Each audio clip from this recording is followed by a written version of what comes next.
نکاح عبادت ہے، نکاح کرنا سنت ہے۔ نکاح تب جا کر عبادت بنے گا جب اسے سنت کے مطابق کیا جائے، جب شریعت کے مطابق کیا جائے۔ اگر اس میں رسم و رواج آ جائے، اگر اس کے اندر لین دین کا معاملہ آ جائے، اگر اس کے اندر بوجھ کو داخل کر دیا جائے، اگر اس کو ایسی مصیبت بنا دیا جائے کہ جو شریعت کے خلاف ہے، تو پھر وہ نکاح عبادت نہیں بن سکتا۔ عبادت نکاح تب ہے جب وہ سنت کے مطابق کیا جائے۔ حضور پاک صلی اللہ علیہ وسلم نے اپنی نکاح کے اندر کئی بیویوں کو شامل فرمایا، تقریباً 10 بیویاں تھیں حضرت عائشہ کے علاوہ۔ ان کے اندر اکثر و بیشتر بیوہ تھی۔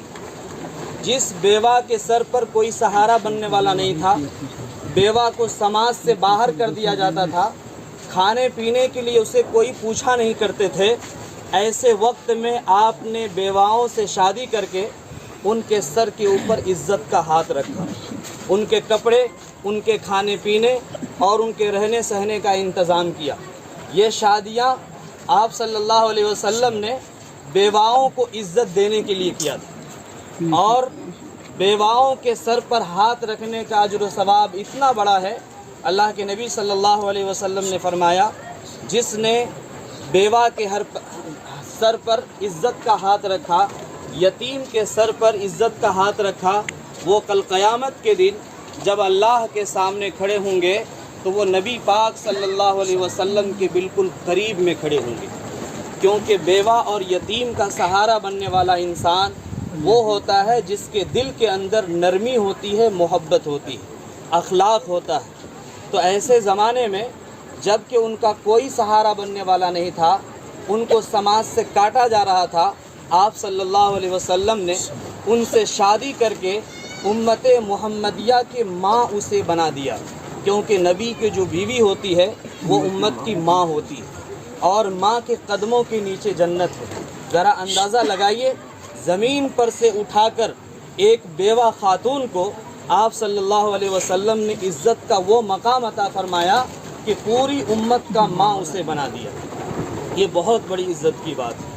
اور دوسری بات یہ ہے کہ آپ صلی اللہ علیہ وسلم نے جو کثرت ازواج مطہرات سے شادی کی تھی، اس کا مقصد تھا کس طرح سے اسلام دور تک پھیلے، مسلمان ہر گھر میں آ جائے، اور آدمی کس طرح سے جہنم کی آگ سے بچ کر جنت میں جانے والا بن جائے۔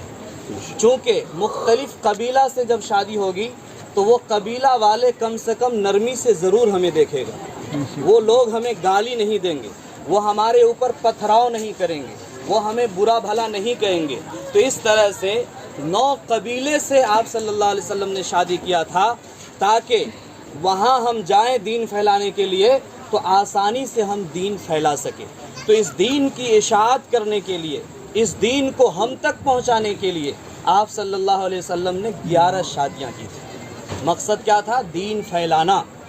اور آج ہم لوگ دین کو اس طرح سے ذبح کر رہے ہیں، اس قدر مجروح کر رہے ہیں کہ یقین مانیے جس دین کے لیے ہمارے نبی، صحابہ کرام سب کچھ قربان کر کے ہم تک دین پہنچایا ہے، آج ہم لوگ اس دین کو ذبح کرنے کے لیے تیار ہیں، اس دین کو لاوارث چھوڑنے کے لیے تیار ہیں۔ آج مسجدیں خالی ہے، لیکن ہمارے چوک چوراہے ہمیشہ پر رہتا ہے۔ مسجدیں خالی رہتی ہے، لیکن چائے کی دکان کبھی خالی نظر نہیں آئے گی آپ کو۔ یہ تنزلی ہے اور مسلمانوں کی سب سے بڑی ذلت کا سبب ہے۔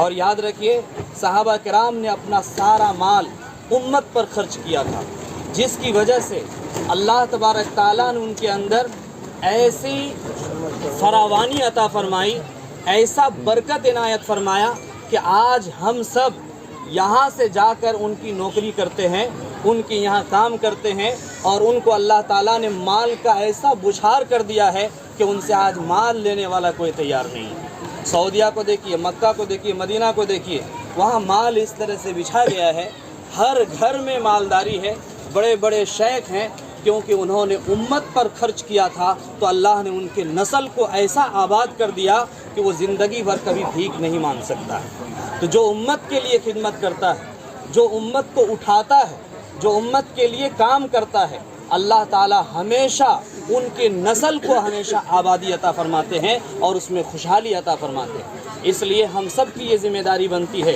कि आज उम्मत की शहज़ादियाँ, आज इस्लाम की बेटियाँ इस कदर मजबूर हो गई है कि हाई कोर्ट और सुप्रीम कोर्ट तक पहुंचती है।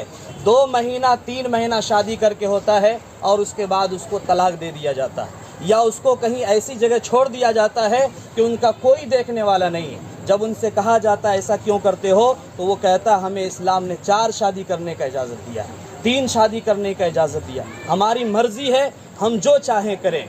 क्या इस्लाम ने ये नहीं कहा कि अगर आपको एक बीवी निभाने की ज़िम्मेदारी है, एक बीवी को निभा सकते हो, उनकी ज़िम्मेदारी को अदा कर सकते हो, 2 बीवी करते हो तो तुम उसके साथ जुल्म कर रहे हो। अल्लाह के नबी सल्लल्लाहु अलैहि वसल्लम ने फरमाया कि जिसने 2 बीवियाँ की और उसमें उन्होंने इंसाफ नहीं किया तो कल क़यामत के दिन अल्लाह के सामने खड़ा होगा तो उनका एक कंधा झुका हुआ होगा, क्योंकि 2 बीवी के साथ उन्होंने इंसाफ नहीं किया है। 2 बीवी कर लेना आसान है लेकिन निभाना बहुत मुश्किल है। आज हमारी मुसलमान बेटियां हाई कोर्ट सुप्रीम कोर्ट में जाकर ये सवाल उठा रही है कि मुसलमान के पास कोई ऐसा कानून नहीं है कि एक बेटी की इज्जत को इंसाफ दिला सके, क्योंकि आज वो लावारिस पड़ी हुई है। ना माँ बाप कुछ कर सकते हैं, ना गांव के कोई समाज कुछ कर सकते हैं, ना दारुल कज़ा कुछ कर सकता है, ना अदालत में उन्हें इंसाफ मिल सकता है। हम तो चेयरमैन साहब की तारीफ़ करेंगे। एक बेटी का मामला आया तो इन्होंने कहा 5 लाख रुपया जुर्माना लगेगा तुमको, तब जा कर के बेटी को आपको छोड़ सकते हैं बेटी को। और इसी तरह का अगर कानून बने तो यकीन मानिए कल अगर उनकी बेटी रुस्वा हो रही है तो आज हमारी बेटी रुस्वा होगी और फिर ना जाने कब तक बेटियां हमारी रुस्वा होती रहेगी। इसलिए कानून कोई ऐसा निज़ाम बने, सामाजिक तौर पर इस तरह का इंतज़ाम हो कि बेटी की इज्जत के साथ खिलवाड़ ना हो, ऐसा शादी करके उसे छोड़ दे, इस तरह का किसी तरह का निज़ाम ना हो। और इस तरह से अगर होगा तो यकीन मानिए इस्लाम रुस्वा हो जाएगा। आज हमारे हाई कोर्ट के जज कह रहे हैं मुस्लिम पर्सनल लॉ बोर्ड में हमें कोई ऐसा ज़ाब्ता नहीं मिलता है कि जिसकी वजह से हम लड़का को ऐसा सज़ा दें कि वो मजबूर हो जाए लड़की को रखने के लिए और उनके घर वालों को मजबूर कर दे। जज कहता है मुस्लिम पर्सनल लॉ बोर्ड में ऐसा कोई हमारे पास ज़ाब्ता नहीं मिल रहा है, और अगर हम अपने तौर पर करते हैं तो तलाक के कानून को आप मानने के लिए तैयार नहीं है। मेरे भाइयों, इस्लाम ने इतना आसान ज़ाब्ता नहीं बनाया है, इस्लाम ने समाज को उसका ज़िम्मेदार बनाया है। इसलिए कहा कुल्लुकुम राइन व कुल्लुकुम मसूलुन अन रइयतिही। घर में अगर कोई बाप है और उनके मातहती में जितने बच्चे और बीवियां रह रही है तो सबके ज़िम्मेदार उनका बाप है। समाज में अगर कोई निगरान है, उस बस्ती में किसी तरह का कोई खलफशार हो रहा है तो वो समाज का ज़िम्मेदार, उनका हकदार है कि वो बेहतर से बेहतर उसका फ़ैसला करे। इस्लाम में जितना मजबूत निज़ाम और ज़ाब्ता बना हुआ है, मेरे ख़्याल से और किसी मज़हब में इस तरह का निज़ाम नहीं बनाया। सिर्फ उसे अपनाने की ज़रूरत है, उसको उस नज़रिए से देखने की ज़रूरत है। इसलिए मेरे भाइयों, आज लड़कियों के लिए शादी करना बहुत मुश्किल बन गया है। एक शादी में 5 से 7 लाख, 10 लाख और 20 लाख ना जाने कितना खर्च होता है। अगर उस शादी को आसान कर दिया जाए तो यकीन मानिए हमारी नस्ल के लिए शादी करना बहुत आसान हो जाएगा। और जितना हम मुश्किल करते जाएंगे, हम तो चले जाएंगे कब्र में और हमारा नाम कल क़यामत के दिन बगैर लेन देन के शादी करने वालों में नहीं आएगा, बल्कि लेकर बेटी के बाप को ज़बह करके, कुर्बानी करके, नाजायज़ तरीके से पैसे लेकर शादी करने वालों में क़यामत के दिन हमारा नाम आएगा। और उस दिन हम ना नबी को मुंह दिखा पाएंगे, ना अल्लाह को मुंह दिखा पाएंगे। जो नबी बेवा का सहारा बनने के लिए 9 शादियाँ की बेवाओं से, आज हम अच्छे खासे बेटियों की इज्जत के साथ खिलवाड़ कर रहे हैं, ये लेन देन करने की वजह से। और इसका नतीजा ये हो रहा है कि 40 साल की बेटियां आज घर में बैठकर सिसक सिसक कर रो रही है, उनसे शादी करने वाला कोई नहीं। 20-20 बार मेहमान घर पर आते हैं और 5 लाख उनका डिमांड पूरा न करने की वजह से उनसे कोई शादी करने के लिए तैयार नहीं है। आज वो सूली पर लटक रही है, कभी फांसी पर चढ़ रही है, कभी वो जहर खा करके मर रही है, और फिर कभी गैर मुस्लिम लड़कों के साथ वो भाग रही है। رہی ہے اور یہ کہہ رہی ہے کہ مسلمان کے گھر میں ہمارے لیے کوئی انصاف نہیں اور مسلمان کے ذمہ دار ہمارے لیے سوچنے کے لیے کوئی تیار نہیں ہے۔ اس لیے ہر مسلمان ذمہ دار ہے، کل قیامت کے دن اگر اللہ کو حاضر و ناظر جان کر اللہ کو منہ دکھانا ہے تو میں خدا کا واسطہ دے رہا ہوں، یہ قبرستان کے سامنے اپنے بیٹیوں کی اور بیٹوں کی شادی کیجئے تو نرمی کے ساتھ کیجئے، آسانی سے کیجئے، لین دین سے خالی کیجئے۔ آج ہم اگر اس طرح کریں گے تو کل ہماری نسل میں آسانیاں آئے گی اور یہ بالکل آسانی سے شادی ہوگی، دشواری نہیں ہوگی۔ اللہ تعالی ہم سب کو کہنے سننے سے زیادہ عمل کرنے کی توفیق نصیب فرمائے۔